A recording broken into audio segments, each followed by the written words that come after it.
السلام عليكم ورحمة الله وبركاته. ازيكم يا حبايبي؟ عاملين ايه؟ يا رب دايما بخير. معاكم مطبخ فلفلة. النهارده هنقدم لحم النعام بطريقة جديدة، هنعمله كباب حلة وهحمره في الفرن في البرام. طريقته سهلة جميل جدا، ما خدش معانا ساعة الا ربع يا جماعة تسوية. والريحة بتاعته ما شاء الله ما اقولكمش. طبعا عارفين ان لحم النعام غني جدا بالبروتين والمعادن.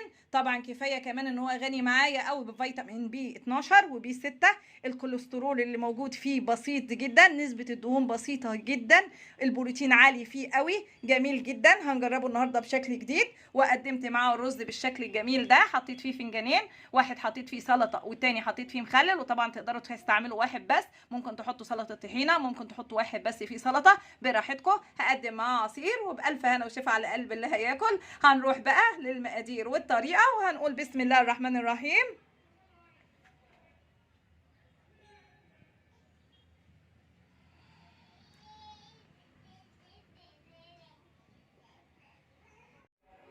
كده عندي اول حاجه في المقادير نص كيلو لحم نعام. طبعا يا جماعه انا غسلاه، هبتدي بقى اقطعه مكعبات عشان كباب الحله. طبعا الفيديو اللي فات اللي انا شوت لكم فيه اللحمه في الجريل قد ايه كانت جميله وطعمها حكايه، قلت نجدد النهارده ونعمله كباب حله، عشان كده هقطعها مكعبات صغيره عشان تستوي معايا بسرعه. طبعا قلت لكم على القيمه الغذائيه بتاعته برده في الفيديو اللي فات. نسبه كوليسترول قليله جدا، نسبه بروتين عاليه جدا، فيتامين بي 12 بي 6 جميل جدا، غني جدا بالفيتامينز. هنبتدي نقطعه مع بعض مكعبات، سكينه حاميه او الساطور ونقطع بيه. شايفين بقى انا علشان طبعا الساطور حامي بقطع بيه، شايفين بيتقطع معايا بكل سهوله ازاي. هقطع الحجم ده كده الاول اهو، شايفين؟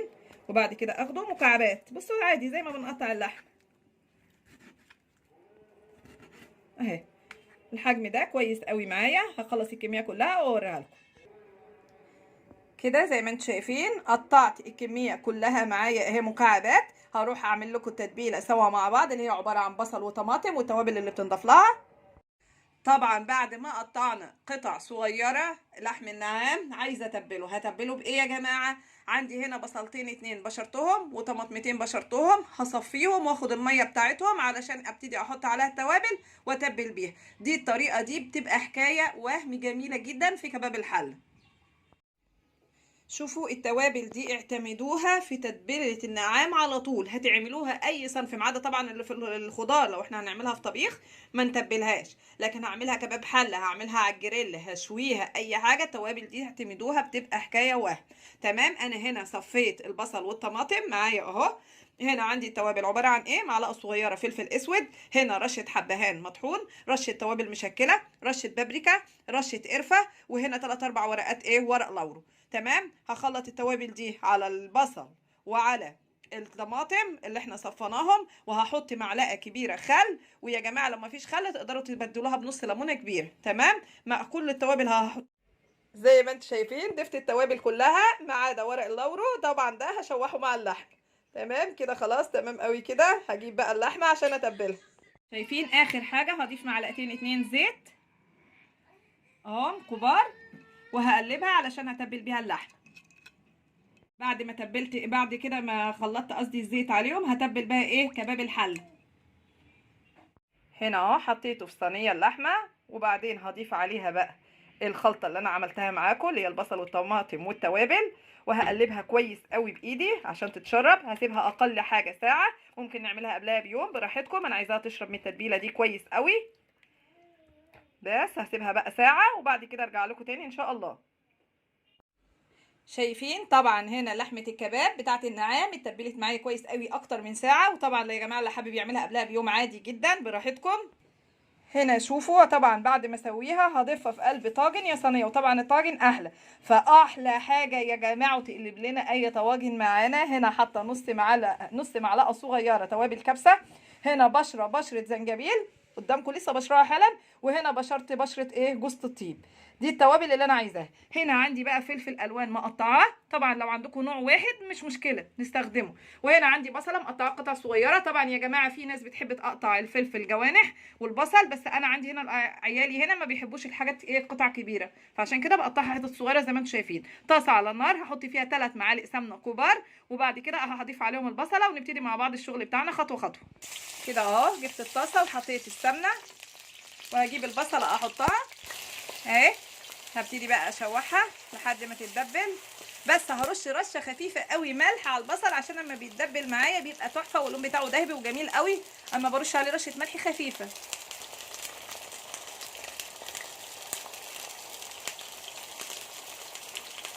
هقلبها بقى لحد ما تتدبل معايا وتصفر وارجع تاني اوريها لكم. زي ما انتم شايفين اللون بتاعها بقى وردي معايا خلاص اهي. هضيف اللحمه بس طبعا بصفيها من الصوص اللي انا متبلاها فيه اهي عشان تاخد صدمه معايا.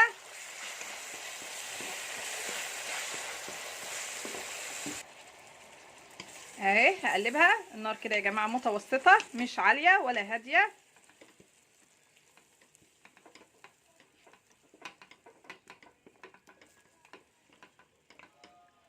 كده اهي خدت صدمه معايا ولازم اسيبها لحد ما تحمري معايا من الجنبين الاتنين.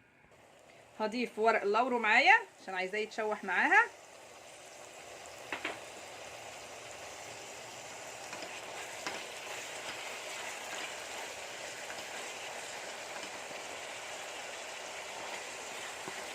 كده تمام. اعلي بقى النار في المرحله دي عشان تحمري معايا بسرعه. شوفوا الناس اللي بتحب الحاجه مشطشطه مش قوي هاديه يعني هحط نص معلقه صغيره او تلت معلقه صغيره هريسه من اللي احنا مخزنينها سوا وهقلبها معاها كده. حقيقي يا جماعه بتبقى تحفه في البرام. وطبعا الناس اللي بتحب طعم البرام اللي هي فيه بيبقى جميل جدا. هحط معلقه وانا بدخل البرام الفرن عشان يحمر. طبعا زي ما قلت لكم في الاول النار بتبقى متوسطه وانا بحمر البصله. بعد ما بتحمر وحطيت اللحمه بعلي. تمام. شايفين ما شاء الله احمرت معايا اهيت. هضيف بقى الفلفل الالوان اللي انا مقطعاه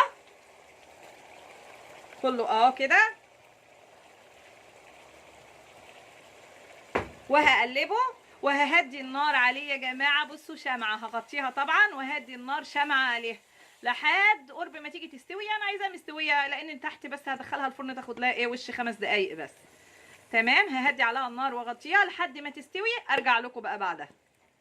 بصوا قبل بس ما اغطي عليها شوفوا طبعا دوت زي ما انتوا شايفين كده. ده طبعا صوص البصل والطماطم والتوابل اللي احنا متبلينها بيها.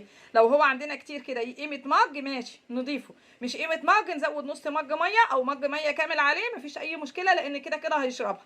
وهضيفها على اللحمه واغطيها واسيبها لحد ما تستوي معايا وارجع لكم اهي لانها طبعا لازم تستوي في حاجه. هضيف بقى اهي. طبعا دي جميله جدا لانها ميه بصل وطماطم معايا تحفه جميله جدا اهي. التتبيله بتاعتها كلها اهيت. اول ما تغلي ههدي شمعه على النار عليها واغطيها واسيبها وان شاء الله اول ما تستوي هرجع لكم زي ما قلت لكم. بصوا عدى ساعه الا ربع زي ما انتم شايفين كده ما شاء الله اللحمه تحفه معايا واستوت. ساعه الا ربع يا جماعه عشان احنا مقطعينها مكعبات صغيره زي ما انتم شايفين. بصوا شايفين مستويه معايا خالص. شوفوا بقى هنا في المرحله دي بالذات هضيف. انا ما بحبش طبعا اضيف ملح. ليه؟ الاحلى كده حطيت مكعب لحمه وحطيت طبعا الحاجه اللي انا قايله لكم عليها اللي هي بشره جوز الطيب والزنجبيل طبعا وتوابل الكبسه. هقلبها تقليبه واحده وهضيف كمان معلقه واحده ليا دي اختياريه اللي يحب يضيفها يضيفها واللي ما يحبش. بس حقيقي في الطواجن بتبقى حكايه. معلقه واحده هقلبها معايا في الخليط ده وهجيب برام او صينيه صغيره وهحط فيها الخليط ده كله وادخله الفرن ياخد وش بس يحمر واطلع اوريه لكم. اول ما يطلع من الفرن هوريه لكم. طبعا كده المرقه معايا تنتني اقلب هناك هي والليه دابوا معايا خالص. حطيتهم اهو في قلب البرام وهدخلهم يا دوبك اللي هشغل الشوايه بس احمره واطلعه. تحفه يا جماعه كده احمر معايا بقى 10/10 كده. هحطه في طبق التقديم واوريه لكم. وطبعا اللي مش حابب ياكل الصوص مع ان الصوص طعمه حكايه وتحفه ومظبوط جدا معانا تقدروا تصفوه وتستعملوه في اي طبيخ تاني ما فيهوش اي لحم.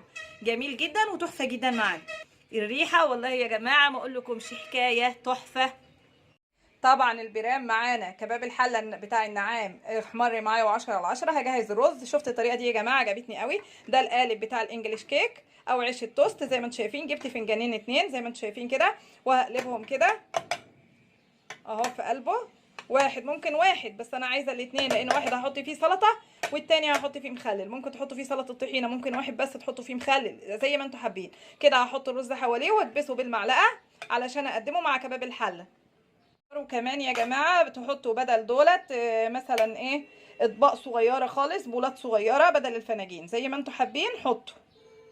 انا عامله هنا النهارده رز بالشعريه ولسان العصفور ومفوحاه بمعلقه سمنه، بيبقى تحفه. زي ما انتم شايفين لازم اضغط عليها كده عشان اما اقلبه يبقى تمام معايا. قالب اهو معايا زي ما انتم شايفين. هحطه عليه كده عادي يا جماعه، زي ما بنقلب بقى الرز العادي بتاعنا، وهقوم قلباه بالشكل ده كده اهو. اهو شايفين ده الشكل بتاعه.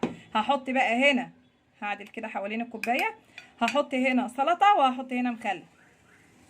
شايفين ده الشكل النهائي، حقيقي جميل قوي وتحفه قوي يا جماعه.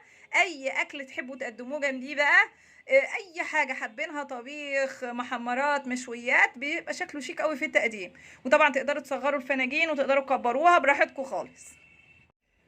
زي ما انتم شايفين يا حبايبي ده الشكل النهائي للحم النعام اللي عملته كباب حله، جميل جدا تحفه معايا ما شاء الله، ولا الريحه حكايه. وقدمت معاه الرز بالشكل ده زي ما انتم شايفين كده. وتقدروا تحطوا فنجان واحد او بوله صغيره تحطوا فيها حاجه واحده بس انا هنا حطيت 2 عشان السلطه والمخلل. هقدم عصير وبالف هنا وشفا على قلب اللي ياكل. كان معاكم مطبخ فلفله في احلى طريقه لعمايل لحم النعام كباب حله، والسلام عليكم ورحمه الله وبركاته.